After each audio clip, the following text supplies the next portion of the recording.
Hari ini saya akan menyampaikan kurikulum yang ada di Fakultas Prodi Manajemen, yaitu RPP-nya. RPP, oke.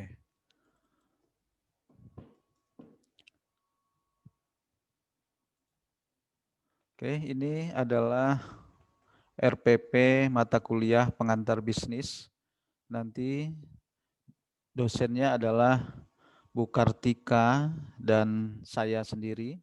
Koordinator mata kuliah adalah saya sendiri.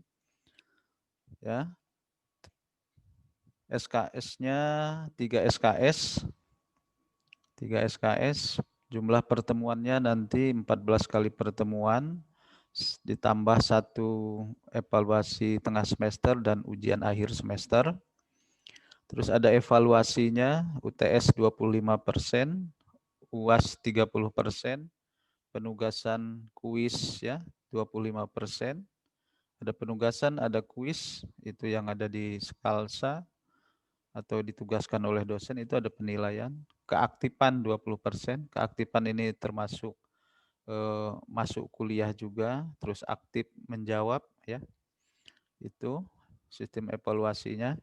Pertemuan 1 sampai dengan 7 itu akan diampu oleh saya sendiri. Setelah ujian tengah semester ya, ujian tengah semester tanggal 7 sampai 11 Desember.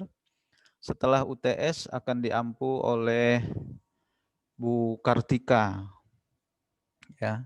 Akan disampaikan oleh Bu Kartika sampai 14 kali pertemuan, ujian akhirnya tanggal 8. Terus ada tugas nanti pada pertemuan ke-6 ya. Nanti silahkan di-download di Skalsa. Terus pertemuan ke-10 juga ada tugas, nanti menghubungi dosen masing-masing tugasnya seperti apa.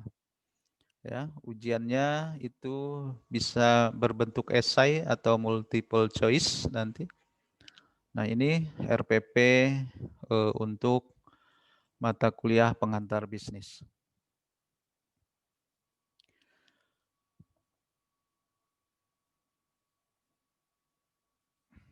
Baik, kita lanjutkan materi. Oke, tentang lingkungan bisnis. Lingkungan bisnis dan jenis bisnis.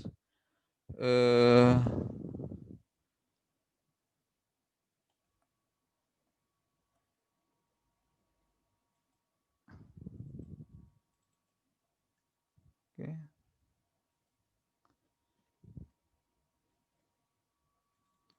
Oke. Tentunya kalian sudah mengetahui tentang bisnis ya. Ya, bisnis itu apa? Kalian sudah tahu. Bisa dikatakan jual beli itu bisa. Melakukan usaha dengan mendapatkan keuntungan, itu bisa. Menjual produk, mendapatkan keuntungan, itu bisa dikatakan bisnis ya. Jadi bisnis itu sendiri sering kalian perhatikan kalau kalian memperhatikan di jalan-jalan ada yang melakukan transaksi, itu juga bisa dikatakan bisnis ya. Banyak kegiatan ya yang dilakukan, tentunya baik itu melalui organisasi maupun perorangan ya. Nah, ada yang berbentuk profit bisnisnya ya, ada yang berbentuk non profit. Nah, yang berbentuk profit itu ya tentunya yang mendapatkan keuntungan. Contohnya usaha kuliner, usaha penjualan online dan lain sebagainya. Kalau non profit itu bisa yayasan ya, tidak mendapatkan keuntungan, non profit, LSM, LBH ya dan sebagainya. Itu macam-macam bisnis, ada yang profit dan profit ya. Nah, apa yang Anda inginkan? Nah, ini terkait dengan eh, bisnis, ya, apa yang Anda inginkan? Ini wajib di istilahnya Anda ketahui, kalian sendiri yang harus menjawab apa yang Anda inginkan dalam hal bisnis. Nah, mengapa Anda menginginkan bisnis? Nah, tentunya kalian harus memperhatikan pada saat ini tingkat pengangguran, ya, lapangan pekerjaan yang terbatas, penduduk juga semakin banyak, semakin bertambah. Sehingga apa? Sehingga eh, lapangan pekerjaan semakin sempit, ya. Sementara dari pemerintahan itu sendiri untuk menyediakan lapangan pekerjaan terbatas, ya. Nah, itu harus direnungkan oleh kalian. Oh, bahwa dengan adanya seperti ini bahwa kita harus melakukan bisnis, ya. Mengapa harus belajar bisnis, ya? Mengapa kalian harus belajar bisnis? Nah, pertanyaan ini timbul kembali. Ah, saya tidak mau bisnis, saya maunya jadi karyawan. Nah, ada perbedaan antara bisnis dan karyawan, ya. Kalau karyawan, ya, eh, bekerja di kantor, terus pendapatannya bulanan, tapi kalau bisnis ya bebas, waktunya tidak terbatas. Nah, mengapa kita harus belajar bisnis? Tentunya itu untuk karir, ya, untuk karir kalian, karir karir masa depan. Yang kedua, apa? Dengan membuka bisnis, ya, kita menjadi seorang wirausaha, ya. Terus bisnis juga bisa membuka lapangan kerja, ya, untuk masyarakat sekitarnya. Terus juga apa? Terus bisa memanfaatkan sumber daya. Sumber daya itu apa? Sumber daya alam yang ada di sekeliling kita. Banyak macamnya. Ada singkong, kita buat usaha seperti makanan apa, ya. Ada bambu dibuat kerajinan dan lain sebagainya. Atau ide-ide lain yang kreatif, ya, memanfaatkan sumber daya. Nah, terus apalagi? Kenapa kita harus belajar bisnis? Tentunya untuk mendapatkan wawasan yang sangat luas juga bisa, ya. Nah, untuk mendapatkan wawasan dengan pengalaman, kita mendapatkan pembelajaran, wawasan dan lain sebagainya. Itu mengapa kalian harus belajar bisnis. Banyak sekali, ya, jawaban-jawaban yang harus kalian galian. Kenapa saya harus belajar bisnis? Nah, pengertian bisnis itu sendiri memuat beberapa aspek, ya, memuat beberapa aspek. Tentunya pertama adanya kegiatan usaha, ya, baik profit dan non profit, ya. Ada kegiatan usaha. Terus ada menghasilkan produk. Menghasilkan produk itu berupa barang dan jasa, ya. Kalau barang itu kelihatan, kalau jasa tidak kelihatan, larinya ke pelayanan. Kalau barang ya seperti jam tangan, HP, mobil. Kalau jasa ya pelayanan, guru dan lain sebagainya.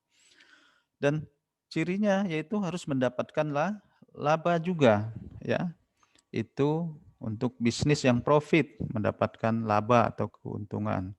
Terus yang keempat adalah memenuhi kebutuhan masyarakat. Nah, memenuhi kebutuhan masyarakat. Apa sih yang diinginkan oleh masyarakat? Tentunya ada produk-produk, ya, maupun jasa. Dan akhirnya untuk memuaskan kebutuhan masyarakat. Nah, itu pengertian bisnis yang memuat 4 aspek. Sehingga apa pengertian bisnis menurut para ahli? Menurut para ahli, menurut Steinhoff, bisnis merupakan seluruh aktivitas yang mencakup pengadaan barang dan jasa, ya, produk yang diperlukan atau diinginkan oleh konsumen. Kalau menurut Griffin, bisnis adalah aktivitas melalui penyediaan produk, itu barang dan jasa, tujuannya untuk menghasilkan laba. Nah, kalau menurut Harkness dan Kafur, bisnis merupakan kegiatan usaha individu ya, kegiatan usaha individu yang diorganisasi untuk menghasilkan atau menjual barang atau jasa, mendapatkan keuntungan dan memenuhi kebutuhan masyarakat. Nah, itu eh, bisnis, pengertian bisnis menurut para ahli. Oke, terus bagaimana bisnis yang sukses? Nah, ya, bisnis yang sukses itu tentunya harus mengikuti beberapa poin. Pertama, harus terorganisasi. Yang kedua, memuaskan kebutuhan konsumen. Memuaskan kebutuhan konsumen. Yang ketiga, tentunya memperoleh keuntungan. Yang terorganisasi itu seperti apa? Nah, agar bisnis terorganisasi, ya, bisnis harus menggabungkan 4 unsur. Pertama, apa? Unsur material. Unsur material ini merupakan bahan baku yang digunakan dalam proses produksi, ya, manufaktur seperti bangunan, mesin, ya, proses manufaktur serta bangunan dan mesin, ya. Nah, ini material, contohnya ada tepung, gula, mentega, telur, ya, itu merupakan bahan baku untuk menghasilkan produk, ya. Ini yang dikatakan sumber daya material. Nah, terus yang terorganisir yang kedua adalah sumber daya manusia. Sumber daya manusia ini yaitu berupa tenaga kerja atau orang-orang yang memberikan tenaga kerja, ya. Nah, tenaga kerja. Nah, ini eh, sumber daya manusia. Yang selanjutnya adalah sumber daya finansial atau keuangan. Nah, ini dibutuhkan untuk membayar karyawan. Terus apalagi? Membeli bahan baku, ya, dan lain sebagainya. Terus yang keempat adalah terorganisirnya sumber daya informasi. Sumber daya informasi adalah merupakan sumber daya yang menginformasikan kepada para manajer, ya, tentang cara mengkombinasikan dan menggunakan sumber daya, ketiga sumber daya ini. Sumber daya manusia, material, dan finansial. Nah, ini sumber daya informasi, ya. Yang kedua adalah pemuasan kebutuhan. Pemuasan kebutuhan ini merupakan tujuan dari perusahaan, ya. Bagaimana memuaskan kebutuhan pelanggan? Tentunya melalui pelayanan, produk yang dikeluarkan atau jasa yang dikeluarkan, yaitu yang sesuai dengan kriteria atau produk yang baik, ya. Nah, itu sehingga konsumen puas dan akan kembali membeli produk yang kita keluarkan. Pemuasan kebutuhan yang lain adalah produk dan jasa, ya. Produk dan jasa ini yaitu bagaimana konsumen membeli untuk memuaskan kebutuhannya itu sendiri, ya. Nah, itu pemuasan kebutuhan, ya. Pemuasan kebutuhan contoh, ya, mobil. Mobil mobil yang bagus, ya. Apa yang mobil yang bagus itu? Ber-AC, terus interiornya bagus, ya, semuanya interiornya bagus, terus bentuknya bagus. Nah, itu bisa memuaskan kebutuhan konsumen, ya, produk dan jasa yang dikeluarkan oleh perusahaan sehingga konsumen membeli dan puas, ya, dan dibutuhkan oleh konsumen. Contoh juga smartphone, smartphone yang bagus, kriterianya, spesifikasinya yang seperti yang diinginkan. Nah, itu merupakan pemuasan kebutuhan. Yang selanjutnya adalah keuntungan. Nah, perusahaan dalam bisnis itu juga harus mendapatkan keuntungan. Nah, keuntungan ini merupakan sejumlah yang tersisa ya, setelah semua pengeluaran bisnis dikurangi pendapatan penjualan. Nah, ini pendapatan penjualan, keuntungan, pengeluaran dikurangi penjualan, maka itu mendapatkan keuntungan. Berarti tujuan bisnis tadi ya, di antaranya adalah mendapatkan keuntungan. Keuntungan bisnis. Siapa sih bisnis yang mau rugi? Nah, tentunya nggak ada yang mau menjadi pebisnis ya. Nah, dalam bisnis itu sendiri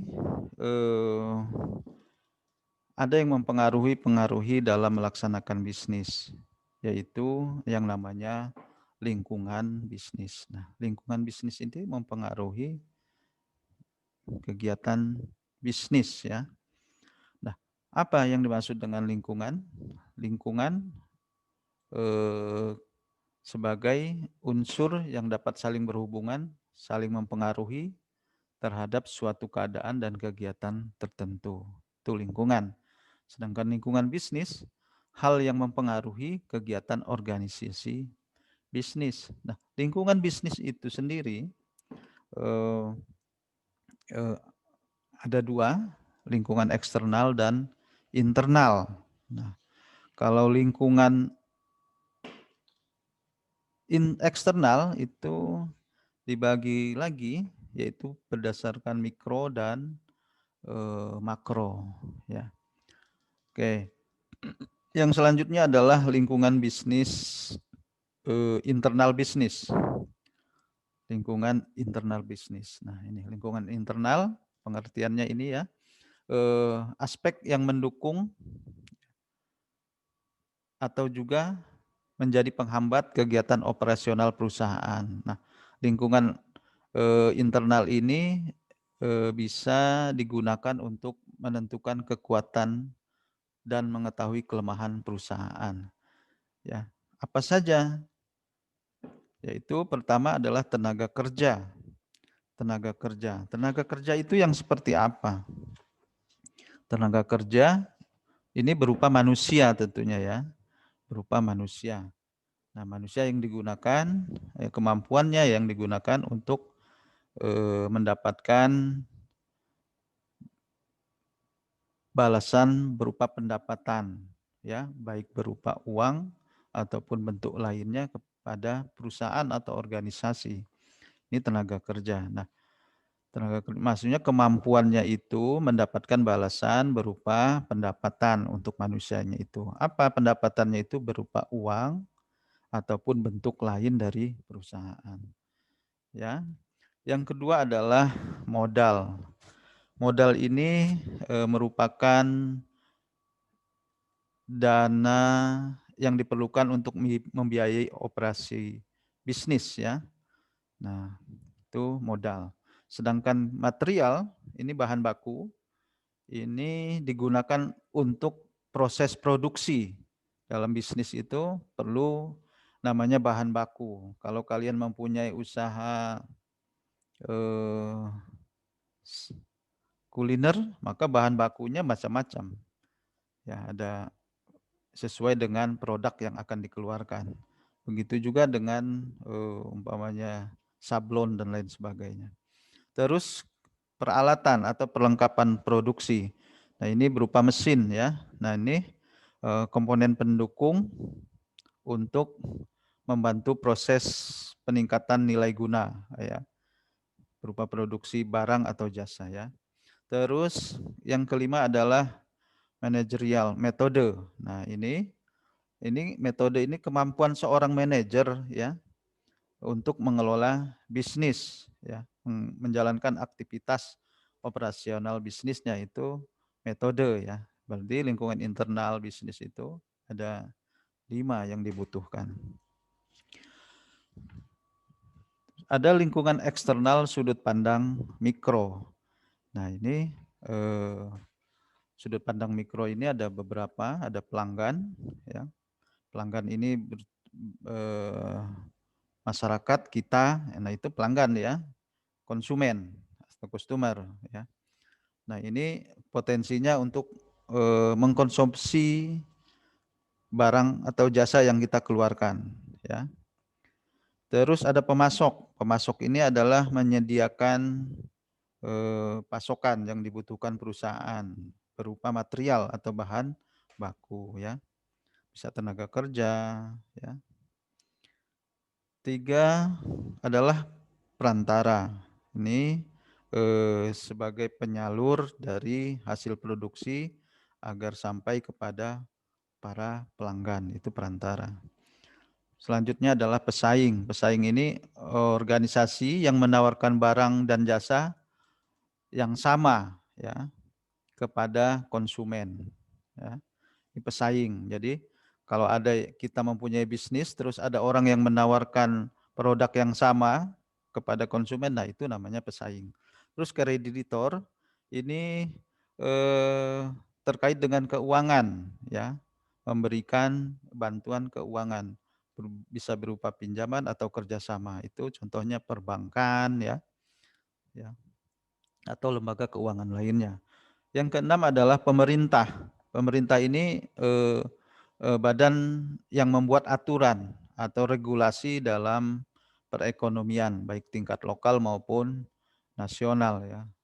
Peraturan-peraturan bisnis itu diatur oleh pemerintah. Tanpa ada aturan dari pemerintah, maka para pebisnis akan banyak merugikan konsumennya. Terus selanjutnya adalah pekerja. Nah ini pekerja ini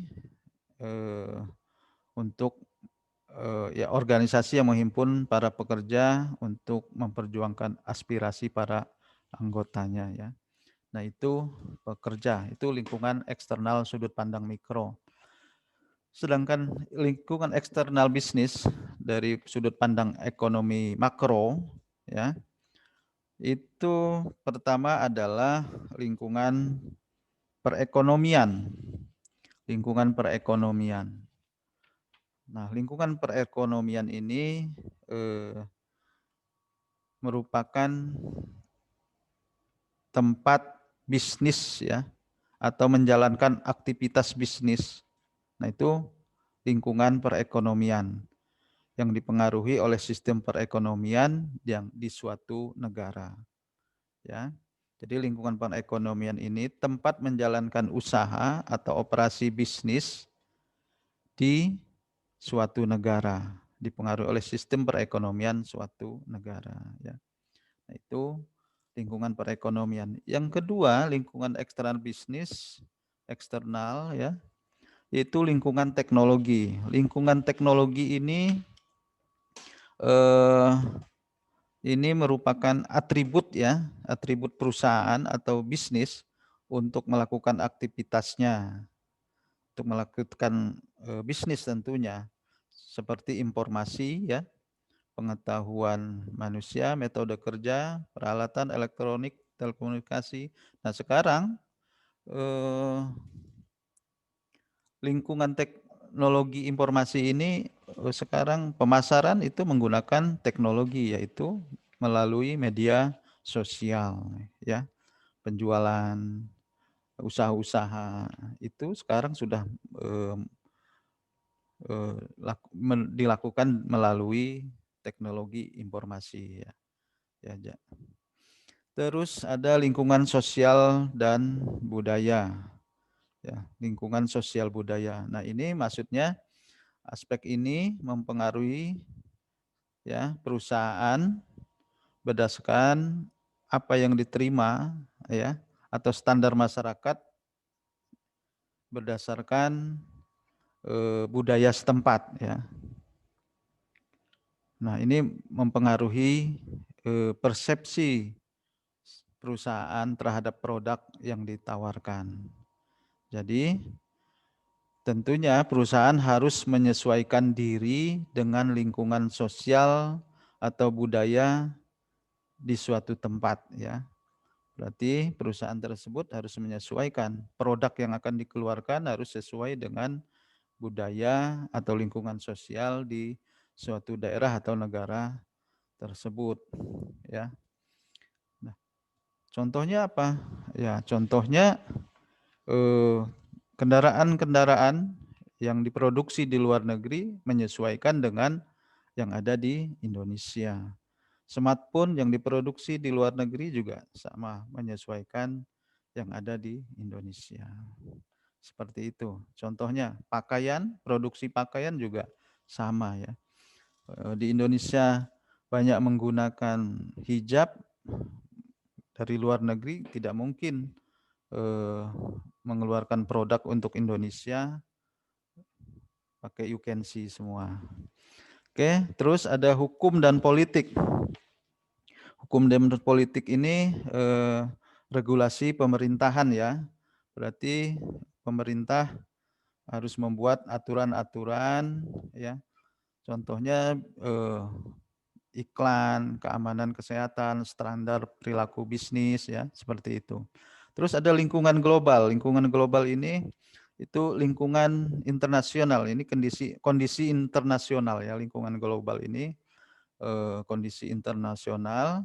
Nah, ini merupakan apa ya, faktor utama untuk mempengaruhi bisnis ya.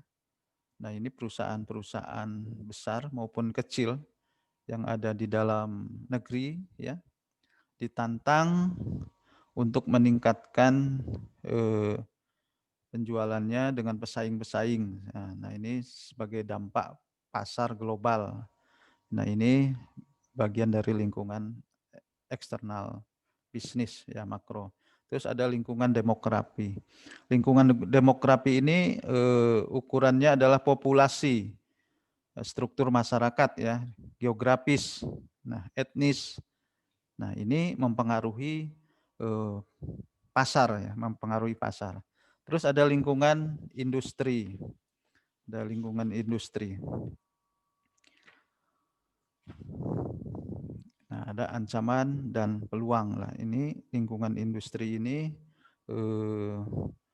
banyak sekali industri-industri yang muncul. Nah, ini sebagai ancaman dan peluang juga. Oke, sistem ekonomi dan faktor produksi. Sistem ekonomi ini merupakan sistem negara yang mengalokasikan sumber daya ke berbagai warga negara, baik individu maupun organisasi. Nah, faktor produksinya adalah barang dan jasa. Oke. Nah, ada faktor produksi. Faktor produksi yaitu ada empat faktor, yaitu tenaga kerja, ya, tenaga kerja, terus modal, wirausaha, dan sumber daya. Tenaga kerja tentunya yang tadi yang saya sampaikan ya di awal, ada sumber daya manusia. Modal itu finansial, wirausaha itu pelakunya, sumber daya itu bisa sumber daya informasi ya. Nah, sumber daya ini digunakan organisasi, bisa sumber daya alam ya untuk pemenuhan bahan baku ya. Sedangkan wirausahanya itu individu ya yang melakukan bisnis. Tentunya wirausaha itu harus menanggung resiko atas bisnisnya itu sendiri. Sedangkan modal ini sebagai dana yang dibutuhkan untuk menjalankan usaha. Tenaga kerja itu sebagai sumber daya manusia, ya. Terus sistem ekonomi. Sistem ekonomi ada sistem ekonomi terpimpin. Nah, sistem ekonomi terpimpin ini perekonomian mengandalkan pemerintah terpusat untuk mengendalikan semua atau sebagai besar faktor produksi dan untuk membuat semua atau sebagian besar keputusan produksi. Nah, itu sistem ekonomi terpimpin ya. Jadinya terpimpin ini terpusat, pemerintah pusat. Sedangkan ekonomi pasar Ekonomi pasar ini adalah perekonomian di mana individu-individu mengendalikan keputusan produksi dan alokasi melalui penawaran dan permintaan. Ya. Sedangkan sistem ekonomi campuran, nah ini sebagian besar negara mengandalkan beberapa bentuk perekonomian campuran. Baik itu sifat perekonomian kapital maupun sosial. Nah, ini campuran. Oke, tipe-tipe persaingan bisnis. Ada persaingan sempurna, persaingan monopoli, oligopoly, monopoli. Nah, ini persaingan sempurna terjadi apabila jumlah perusahaan dalam suatu industri banyak dan berskala kecil, hingga tidak terdapat perusahaan yang dapat mempengaruhi harga pasar. Terus persaingan monopolistik terjadi pada perusahaan berskala besar atau kecil, di mana perusahaan lebih mudah untuk masuk atau keluar dari pasar tersebut. Nah, terus ada oligopoly. Nah, ini persaingan oligopoly ini terjadi dalam satu industri, hanya terdapat sedikit penjual, karena untuk masuk ke industri tersebut butuh investasi yang besar. Ada monopoli. Monopoli ini itu industri hanya memiliki satu produsen tunggal, pemasok tunggal, itu monopoli. Nah, ini karakteristik pesaingnya seperti ini. Kalian perhatikan. Oke. Terus ada jenis bisnis. Nah, ada jenis-jenis bisnis. Kalau kalian melakukan bisnis, itu ada beberapa jenis. Ada bisnis jasa dan bisnis produksi. Jasa itu tidak kelihatan. Contohnya jasa itu kelihatan, tidak kelihatan, intangible ya. Bisnis jasa bisa travel ya, bisa pengacara, dokter, terus Gojek atau Grab itu masuknya jasa. Sedangkan bisnis produksi itu yang nampak ya, yang bisa diraba, itu bisa produksi mobil, barang-barang elektronik ya, dan lain sebagainya. Itu jenis bisnis. Kalau jasa, bisnis jasa itu yang ditingkatkannya adalah pelayanan. Pelayanan ya. Kalau kalian terlayani dengan puas dalam memakai jasanya, maka kalian akan kembali dan memakai jasa tersebut.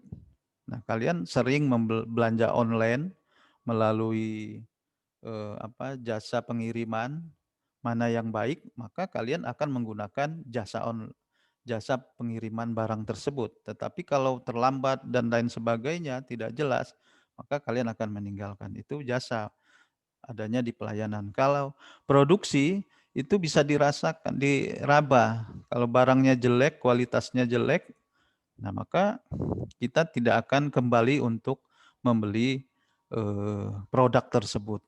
Nah itu produksi ya. Itu jenis-jenis bisnis. Oke, nah ini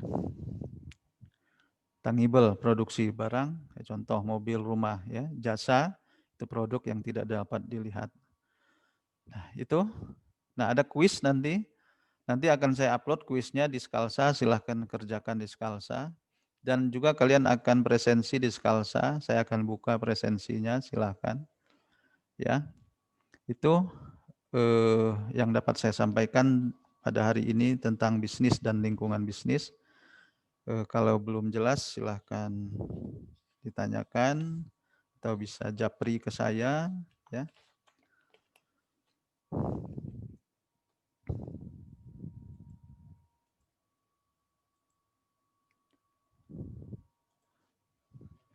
Oke.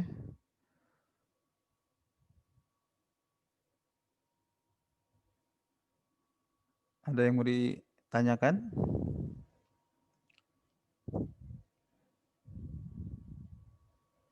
Maaf Pak, materinya boleh di-share apa enggak? Oh iya, nanti saya upload di Skalsa. Ya, kalian tinggal download ya. Terima kasih ya Pak. Oke, ya. Sudah ini ngechat di sini nama-namanya? Sudah. Sudah. Sudah. Ya. Ini akuntansi sama manajemen ya? Ya. Oke, gabungan Ya. akuntansi sama manajemen. Oke. Kalau tidak ada yang ditanyakan, saya tutup ya pertemuan pada hari ini dengan bacaan hamdalah. Nanti di Skalsa silakan kerjakan kuisnya, download materinya ya. Dan presensi juga dilakukan di Skalsa. Oke? Alhamdulillah. Iya, saya tutup dengan alhamdulillah. Saya tutup. Assalamualaikum warahmatullahi wabarakatuh. Waalaikumsalam. Assalamualaikum warahmatullahi wabarakatuh. Warahmatullahi wabarakatuh.